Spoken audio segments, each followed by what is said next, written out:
Assalamualaikum Tretan. Selamat siang menjelang sore. Selamat datang di acara Label Politisi. Label Politisi artinya latar belakang politisi. Di mana harapan dari acara ini adalah para Tretan mengetahui latar belakang politisi yang kita ajak ngobrol. Saat ini saya berada di ruang fraksi PSI, Bapak atau Mas Bro William Kusuma. Mas Bro William Kusuma. William Wirakusuma, Oh, Bro. Mas Bro William Wirakusuma. Ya. Mohon maaf, saya hanya akrab setiap harinya. Bukan nggak kenal, tapi memang agak sulit. Taunya untuk Bro membuka Will. nama lengkapnya. Saya akan manggil beliaunya Bro Willy ya. Iya. Bro Willy. Nah, saya ini ingin biar para Tretan ini tahu, Mas Bro, bagaimana dari mana asal Mas Bro sehingga pada akhirnya sekarang jadi seorang legislator dari PSI. Bisa dikisahkan Mas Bro latar belakangnya? Ya, nama saya William Wirakusuma. Jadi saya itu lahirnya di Wirosari, Mas. Wirosari. Wirosari Grobogan, Oh, Grobogan. desa kecil. Jadi di Jawa Tengah, itu di dekatnya Blora. Dan di dekat situ itu ada satu fenomena alam, beleduk kuwu. Jadi yang dari tanah itu yang ada keluar kayak di Lapindo keluar apa berkutunya semburan gitu ya. Jadi namanya beleduk. Nah, ada di desaku. Dan saya lahir di Wirosari Grobogan sana. Ya. Terus dari keluarga pasangan? Ya, dari mama papa. Mama sih dari Jepara. Jepara. Nah, kalau papa memang dari asli dari Wirosari sana. Dan memang dari dulu nggak ada yang masuk di politik. Cuma kakek saya memang salah satu pejuang juga ada di pejuang itu Jepara. Berarti masih ada lah darah-darah Ya, politisi walaupun orang tua, tapi kakek kan masih darahnya masih ada. Ya. Sekarang gini Mas Bro, mohon diceritakan ini biar para Tretan ini tahu. Ini tadi kan sudah tahu bahwa Mas Bro lahir di Grobogan, Jawa Tengah. Terus sejak kecil itu perilakunya gimana? Tahan apa ya apa? Dimulai dari sekolah SD aja dulu Mas Bro.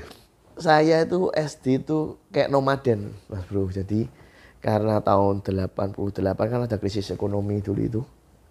Jadi usaha keluarga bangkrut. Kemudian dari Wirosari sampai kelas 1 SD pindah ke Semarang. Nah, karena kondisi keuangan keluarga bangkrut, orang tua usahanya dulu PKL-an, Mas Bro. Jadi buka warung. Warungnya itu jual ayam bakar sama ini, pindang kudus. Kalau di Surabaya kan ikan pindang. Nah, kalau pindang kudus ini modelnya kayak rawon. Terus ada godong sonya, godong melinjunya. Tinggalnya juga di rumah kecil, di tanah masih banjir. Kalau hujan rob tuh masih banjir sampai lutut lah gitu. Jadi punya pengalaman ikut jualan. Ikut jualan. Jadi kalau sudah selesai sekolah sorenya bantu mama untuk pasang tenda. Meskipun masih kecil dulu ya. Jadi ikut ke jualan juga di. Kalau pengalaman ditertibkan? Kebetulan waktu itu belum pernah dapat di rumah masih longgar di waktu itu. Terus kemudian karena di sana tidak berkembang, akhirnya orang tua pindah ke Surabaya. Tahun berapa itu? Pindah Surabaya itu tahun 92 waktu 92, saya kelas 4 SD. SD kelas 4. Kelas 4. SD kelas pertama 4. Masuk SD di mana? Negeri apa swasta? Saya masuk di SD Kristen Petra Jemur. Petra 9 Jemur Andayani. Nah, dulu karena baru pindah Surabaya juga, kita tinggal di satu kamar gitu untuk satu keluarga. Kontrak atau kayak ngekos gitu ya, ikut. Ya sebenarnya bukan ngekos sih, itu ikut dari kakaknya mama. Oh. Kakaknya mama ikut keluarga, tapi kita tinggal di satu ruangan gitu. Mama usahanya dulu jualan ini, arem-arem Mas Bro. Arem-arem, oh ya. Arem-arem sih kayak lemper tapi dalamnya tahu itu. Kalau lemper kan dari ketan, kalau arem-arem ini dari beras. Itu pasarnya di mana itu? Keliling Mas. Keliling ke rumah-rumah. Jadi nawarkan ke arem-arem dan ayam bakar waktu itu. Di sisi kesibukan orang tua mempertahankan hidup Mas Bro ya. Gimana awal sekolah Mas Bro di Surabaya ini? SD kelas 4 ya? Ya, SD kelas 4 ya penyesuaian lagi karena di Jawa Tengah kan beda kulturnya. Tapi ya alhamdulillah di Petra juga bisa juara juga. Dulu saya sering ikut lomba juga, Mas Bro. Lombanya kalau waktu SD itu saya menang baca puisi kalau zaman dulu. Kemudian setelah itu SMP-nya juga di SMP Jemur Andayani, SMP Petra Jemur Andayani. Nah, kalau di SMP ya karena dulu saya badannya kecil. Jadi waktu kecil tuh saya sering sakit-sakitan, Mas Bro. Sebentar Mas Bro. Baru belum selesai ini. Waktu masuk pertama kali di kelas 4 SD itu ya pindah masuk. Siapa teman yang pertama kali kenal Mas Bro? Dulu saya punya sahabat 2 orang namanya Wira sama Dani. Nah, dulu ya teman saya 2 itu tok dulu. Udah gaulnya sama mereka. Kemudian dulu saya tuh badannya kecil. Karena waktu kecil itu sering sakit step. Jadi kalau panas sedikit di step atau mungkin kadang-kadang ada yang dokter bilang kayak stunting mungkin ya perkembangannya kurang, jadi kayak kurang gizi anaknya. Ini kan stunting waktu itu ya? Ya mungkin kalau sekarang namanya stunting ya karena kurang gizi. Nah mama juga bingung kok bisa sampai kurang gizi dan dokter waktu itu bilang wah ini anak ini kalau bisa sekolah bisa naik kelas aja sudah bagus. Jadi jangan diharapkan untuk naik untuk juara. Fakta ini mematahkan teori yang mengatakan bahwa stunting ini ya istilahnya betul ya. Kalau daya pikirnya agak. Betul. Karena tapi faktanya kan bisa juara di kelas. Betul. Ya? Jadi tergantung bagaimana orang tua mendidiknya juga, ngajar juga. Dan di SMP bahkan matematika saya 10 bulat, Mas. Jadi angka rapotnya itu 10. Dan banyak juga yang kaget kok dapat bisa sampai 10 bulat itu selama terus, kelas 2, kelas 3. Bagaimana gaya atau cara mendidik orang tua sehingga Mas Bro itu yang di posisi dulu sebelumnya kurang gizi ya, tapi prestasi selalu melengkapi tiap kenaikan kelas selalu melengkapi Mas Bro. Apa yang karena mama saya selalu bilang sebenarnya anak-anak itu enggak ada yang bodoh. Adanya cuma mau rajin atau males. Kalau semakin rajin baca buku, belajar itu nanti otaknya bisa terasah karena waktu masa-masa pertumbuhan anak ini kan perkembangan otak juga harus dilatih juga. Berarti tergantung orang tua betul, ya semuanya. Betul. Terus kalau pengalaman pahitnya di SD itu apa Mas Bro? Pernah disetrap atau gimana ta? Kalau di SD dulu sih saya enggak bandel banget ya, bukan yang model bandel nakal gimana, cuma saya tuh seneng ngajari teman juga untuk matematika dan lain-lain. Dulu kan iseng ada teman yang nilainya jelek matematika, ulangan tak bantui gitu ya, ketahuan dia suruh keluar gitu. Terus kemudian ngisengi guru matematika juga pernah, jadi guru ngajar malah tak bantah, oh caranya pakai cara yang lain tapi jawabannya sama. Berarti melebihi kemampuan. Iya. Jadi kan jadi gurunya sampai bilang kalau kamu sudah pintar sudah usah masuk kelas saja, saya keluar. Kalau di rumah itu belajar sendiri atau didampingi orang tua, Mas Bro? Belajar sendiri karena orang tua dulu selalu sibuk untuk cari kalau antara papa atau mama ya, itu yang paling dekat Mas Bro siapa? Saya lebih dekat ke mama sih. Mama ya. Oke kalau begitu untuk kisah atau latar belakang Mas Bro di SD sudah mulai terlihat. Beliau sudah menceritakan banyak tentang itu. Berikutnya kita akan belajati Mas Bro bagaimana sepak terjangnya di SMP. Bagaimana Mas Bro setelah dari SD terus masuk di SMP mana Bro? SMP Kristen Petra 5, Petra juga. Jadi Petra itu kan satu komplek, ada TK, SD, SMP, dan SMA, dan ada SMK-nya juga. Jadi saya dari SD situ langsung masuk ke SMP Kristen Petra 5 juga. Berarti sama-sama Petra? Sama Petra. Bagaimana Mas Bro di SMP Petra itu Mas Bro? Iya, saya termasuk anak sing biasa-biasa, enggak seperti yang lain ya. Jadi ikut organisasi juga nggak ikut, OSIS nggak ikut, cuma paling ikut lomba-lomba sih. Jadi lomba matematika dulu juga juara 1 di Surabaya, Jadi lebih banyak ikut perlombaan-perlombaan aja. Kenapa nggak berorganisasi? Kan organisasi itu dibutuhkan pada saat-saat seperti ini. Iya, karena aku enggak dulu, saya ini orangnya introvert sebenarnya. Jadi kurang bisa bergaul lah waktu kecil juga. Jadi introvert, jadi enggak suka yang rame-rame, kumpul-kumpul itu dulu enggak suka. Lebih banyak menyendiri ya. Berarti lebih suka di lomba. Bagaimana dengan prestasinya di SMP? Iya. Selama di SMP? SMP mesti masuk di ranking 1, 2, 3, kemudian ya puji Tuhan juga matematikanya di kelas 2 sama kelas 3 itu 10 bulat semua. Jadi 10, 10, 10. Jadi setiap ulangan ya nilai maksimal semua, enggak pernah dapat di bawah 100 lah. Jadi ya waktu itu ya banyak yang kaget loh, kok bisa rapot bisa ada 10. Tapi emang buktinya di ulangan ya 10 semua, 100 semua nilainya.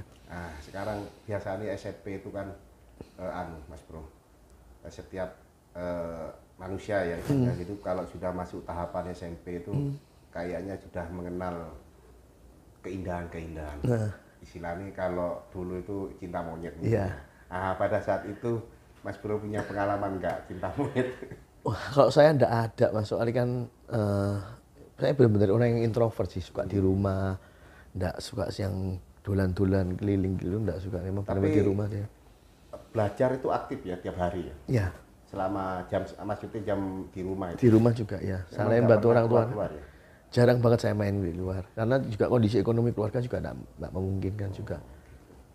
Terus gimana setelah 3 tahun ya di SMP? Kalau guru favorit atau mungkin guru yang bikin Mas Bro gemes gitu. Punya nggak gambarannya? Guru favorit saya satu, Butris, guru matematika. Karena dia yang mengajarkan saya bahwa matematika itu sebenarnya tidak susah.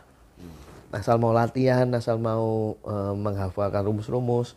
Dan dia juga mengajarkan matematika itu rumusnya bisa lebih mudah mungkin. Bisa lebih mudah, kemudian caranya itu tidak satu cara, tapi hasilnya banyak alternatif. Banyak alternatif tapi hasilnya nanti tetap sama ya. Gitu. Jadi bukan yang hafalan atau apa, tapi membuat matematika sesuatu yang menyenangkan. Tapi sebagian orang matematika itu waduh, ya. Termasuk saya paling nggak suka gitu ya. Kalau guru yang bikin Mas Bro setiap guru masuk kelas Anda pasti nggak suka itu ya. Saya dulu tuh paling nggak suka dulu apa ya? Mungkin pelajaran. Nggak usah nyebut nama. Ya pelajaran ekonomi kali ya, ekonomi ya. Padahal ekonomi itu ada kaitannya dengan matematika ya. Nggak tahu ya, mungkin cara ngajarnya yang nggak cocok kali ya. Cuma cara ngajar. Ekonomi kan juga hitung-hitungan cuma uang gitu ya. Jadi mungkin cara ngajarnya aja yang nggak cocok. Kalau di SMA? SMA saya masuk di STM. STM? Ya, SMK. Sekolah kejuruan. Karena apa? Karena orang tua saya mikir dulu kondisi ekonomi keluarga kurang bagus. Pikirnya setelah lulus SMK bisa langsung kerja. Sinkron nggak dari hobi, dari selera ya, dari matematika yang pelajaran yang paling disuka terus masuk ke SMK menurut Mas Bro sinkron nggak? Sinkron banget. Apa karena yang diburu di sana di SMK itu? Saya jurusannya mesin, desain mesin, jadi manufaktur, jurusan manufaktur, teknik mesin industri, teknik produksi. Jadi memang banyak hitungannya matematika, hampir integralnya tumpuk 3 itu juga ada. Kemudian benar-benar teknik, sangat teknik sekali. Untuk mekanikal teknik, kemudian ada untuk perpindahan panas dan lain sebagainya. Memang ini matematis itu terkait dengan matematika semua ya? Matematis sekali ya. Dan STM yang saya alumni di alma mater saya itu di Solo. Dan model sekolahnya itu sudah model yang link and match. Jadi 60% praktek, 70% praktek, 30% teori. Jadi benar-benar hands on di mesin, satu orang satu mesin. Oh berarti waktu itu zaman lebih banyak prakteknya. Betul, ya? betul. Oh, gitu. Saya masih penasaran Mas Bro tentang pertanyaan tadi yang belum terjawab di SMP. Tentang keindahan. Ya. Apakah di SMA setelah masuk, masa nggak ada Mas Bro? Wah ya itu mungkin karena STM laki semua juga. Praktek terus ya? Praktek terus, jadi kita yang di STM itu kan 30% praktek. Jadi 2 minggu itu kita di bengkel, di mesin langsung jam 7 sampai jam 4. Jadi ada 3 shift Mas Bro. Di STM Mikael itu ada 3 shift. Ada shift 1 itu dari jam 7 sampai jam 4 sore praktek di bengkel. Kemudian shift yang dinamakan shift kedua itu dari jam 7 sampai jam 3 sore. Shift 3 dari jam 2 sampai jam 10 malam. Nah, selama 2 minggu itu diputar terus.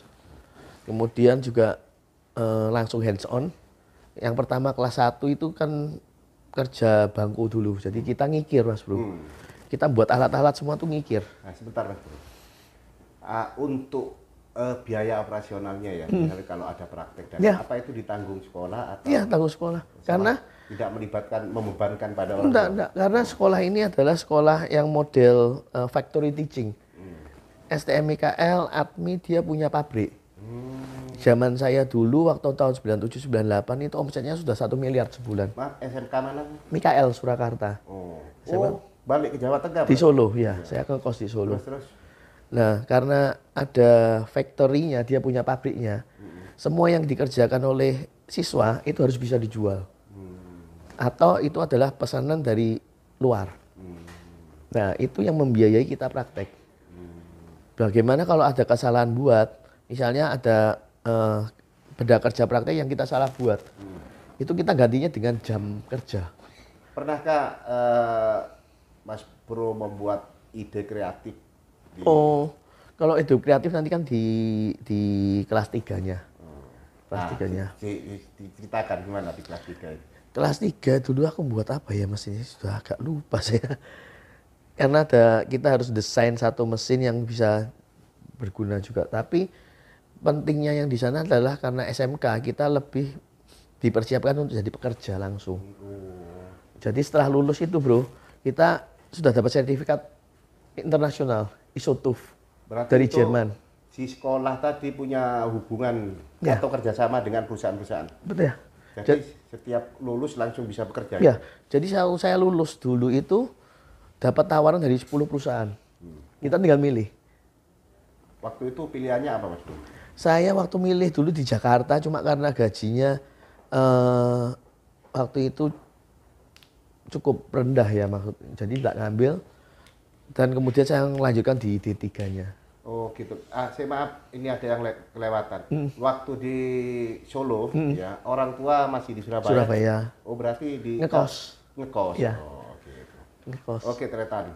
Nah, berikutnya akan kita bahas bagaimana Mas Bro ini melanjutkan jenjang pendidikannya ke bangku kuliah. Biar beliau nanti yang akan menceritakan bagaimana, dari mana biaya untuk masuk ke bangku kuliah. Apakah dari beasiswa dan lain-lain. Monggo Mas Bro. Ya, dari STM tadi saya masuk ke D3 Mas Bro, di ATMI. Kebetulan ada salah satu keluarga adik dari mama mau membiayai, jadi enggak mahal karena kalau di ATMI itu biaya praktek kan sudah ditanggung dari perusahaannya. Karena Akademi Teknik Mesin Industri Solo itu ya tadi 70-30% sama ada pabriknya. Bahkan sekarang ATMI inilah yang bekerja sama dengan pemerintah kota Surakarta buat Solo Technopark. Itu murni dari pelajar semua itu atau bagaimana? Solo Technopark yang di Solo itu kan seperti balai latihan kerja yang dibuat oleh Pak Jokowi. Itu semua instrukturnya dari ATMI. Jadi dia menyontoh ATMI kemudian dijadikan Solo Technopark. Jadi benar-benar hands on. Dan untuk ukuran akademi atau D3 sudah sangat advance. Kita mesin CNC satu, kalau kita praktek satu orang satu sudah. Yang paling keren dulu ada pesanan dari misalnya dari Pindad untuk penggerak meriam. Dulu kan Indonesia pernah impor kapal perang dari Jerman. Nah, penggerak meriamnya kan diperbarui. Yang buat itu semua anak-anak dari ATMI. Termasuk Mas Bro. Ya. Jadi kita dapat gambar kerja, suruh buat. Apa terlibat di mananya sama Mas? Penggeraknya Mas. Jadi kita dapat satu gambar kerja gitu ya. Part A, B, C, D, nanti kita harus buat yang A gitu, harus buat yang B, yang C. Dan itu ketelitiannya karena untuk alat militer itu sampai 0,02 mm. Jadi bubutnya sampai 0,25 mm, kemudian harus digerinda dan lain sebagainya. Berarti memang sudah standarnya standar internasional banget. Luar biasa. Berarti andaikan bakat ini dilanjutkan, Mas Bro ini bisa bikin kapal perang. Iya. Cuman karena sekarang kok pilih politisi. Iya. Nanti pertanyaannya itu. Ya, dari D3 saya masih lanjut lagi, Mas Bro. Masuk di S1 Petra.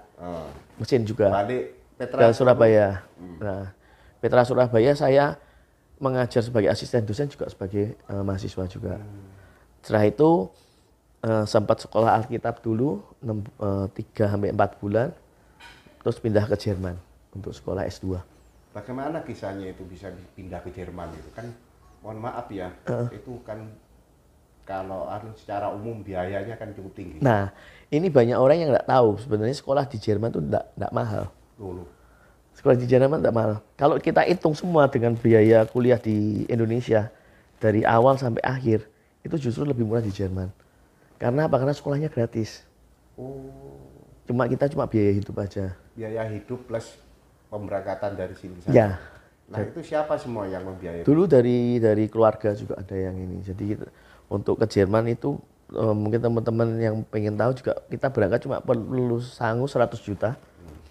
Kalau 100 juta untuk kuliah dari semester 1 sampai semester 6 kan lebih dari 100 kalau di Indonesia.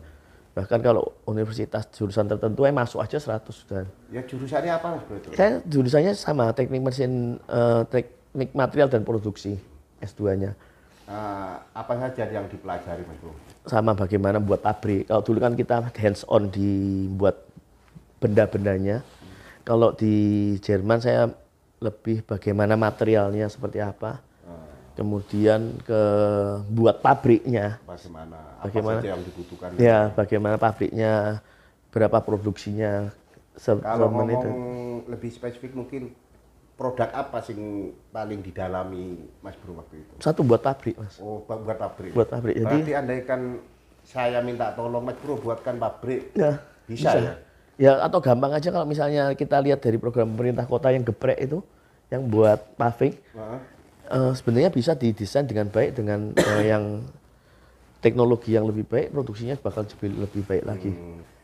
Terus pertanyaan besarnya, kenapa sih kok jadi politisi? Gitu? Ngapain ya, gitu ya? Kalau politisi ini kan sebenarnya tugas utamanya itu kalau saya ya, mohon dikoreksi kan. Ya.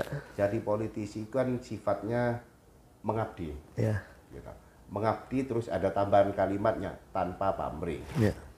Nah sekarang kok kalau dibuat pabrik itu kan bisa kaya, ya toh rezeki minimal rezeki lancar ya. Lebih lancar. Kenapa pilih politik? Ya, karena waktu itu setelah saya S2 saya sempat ngambil S3 di sana juga. Jurusannya dulu lebih mengerikan.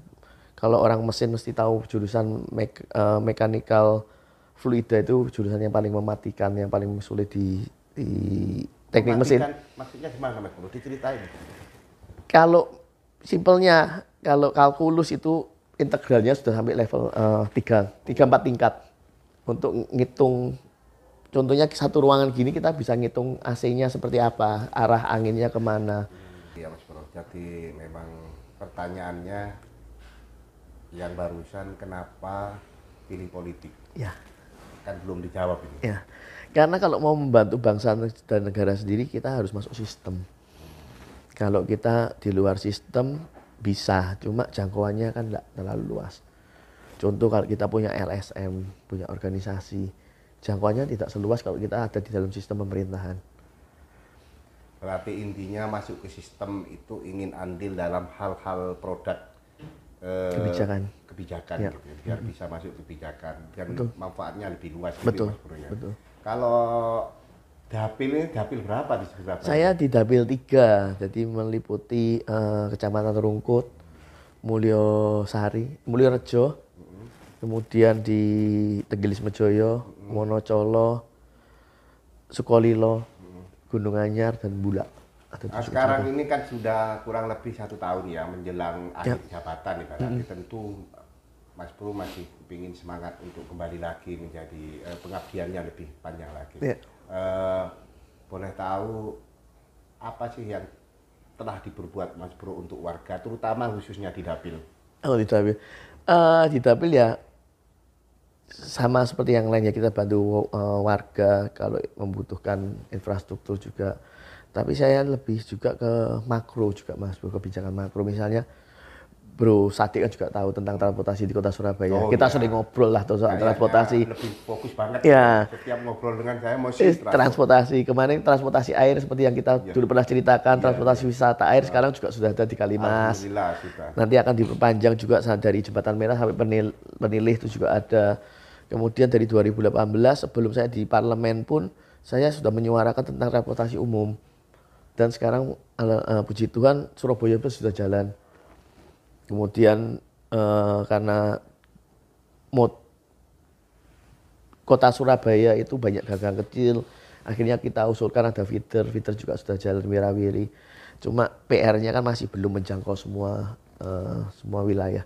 Ya itu salah satu yang setelah saya kerjakan sampai saat ini yang bisa dilihat langsung ya salah satunya transportasi umum. Gitu.